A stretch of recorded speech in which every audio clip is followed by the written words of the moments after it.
what do you tend to do for healthcare?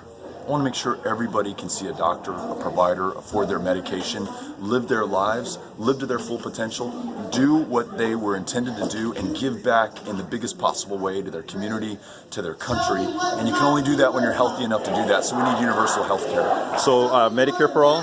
I like Medicare for all as one option, but I'm open to any way that gets us there. And we're going to have to find a way to work with Republicans and Democrats alike ultimately to achieve that. So I'm going to keep an open mind, but the goal has to be universal health care. My question's in regards to health care. What do you specifically mean by universal health care? Do you mean single payer, or do you mean everyone getting affordable health care through the exchange? I work in healthcare, and the reason I ask this is I'm an independent contractor, and fortunately I have money to buy good healthcare, but I don't even have access to plans that physicians will take near where I live.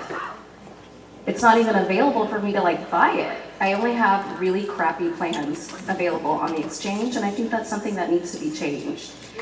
And I take care of patients who can get in to see a doctor because we have Texas Children's here and they take everything, but they can't get the imaging that their child needs because the Diagnostic Imaging Center doesn't accept their health insurance.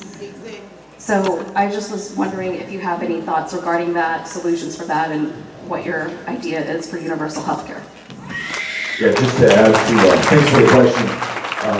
Just as we were coming in, I saw a news headline about a teacher in Texas who just died. She had the flu, was delaying getting the medication that she was prescribed. Her copay was $267. Couldn't afford it. Picked up the medication late in her illness, and it was too little, too late to be able to save her life. We saw stories about people crowdfunding their insulin, their medication for their diabetes, and dying in the process. Literally something that we produce in abundance.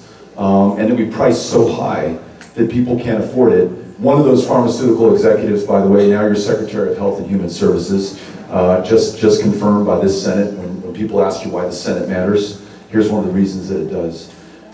So we can make the case morally.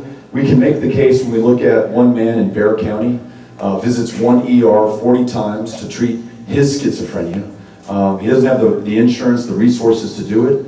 They can at best stabilize him. His suffering really never goes away. He's never really productive. He doesn't raise a family. He doesn't contribute back to society. It costs us, all of us, $90,000 a month, each and every single month, to take care of that one human being who, if he could get preventative, consistent care, it would cost us a fraction of the cost.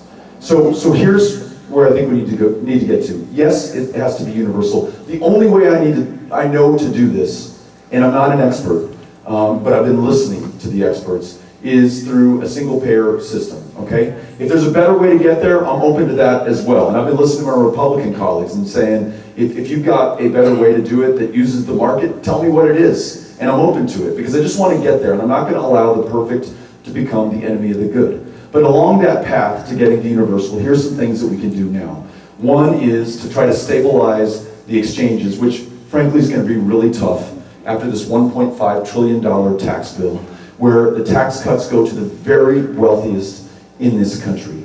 While we have so many other competing needs, while we already have $20 trillion in debt, what it does in Texas, in addition, además, is in the least insured state in the union. It will knock 1 million of our fellow Texans off of their health insurance plans. And those like you, and I like the way that you described your situation, you said, I am fortunate enough to be able to do this.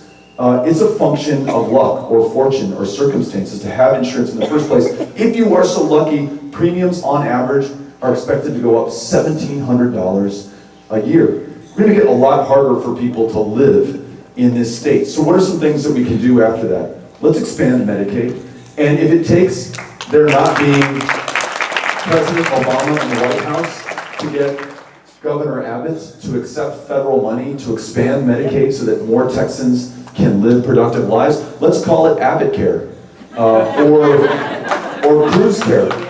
Whoever does it, let's give them credit. Let's push them. Let's help them to do that, and let's celebrate their success if it means saving lives of our fellow Texans. Then let's introduce Medicare as an option on the exchanges so that if you're in an underserved community and you only have one insurer competing for your business on the exchanges, or two insurers, let's introduce a third insurer, which is Medicare, which will drive down costs as it competes with the private insurers. Medicare's overhead administrative cost is 2%. That's what it costs to run it.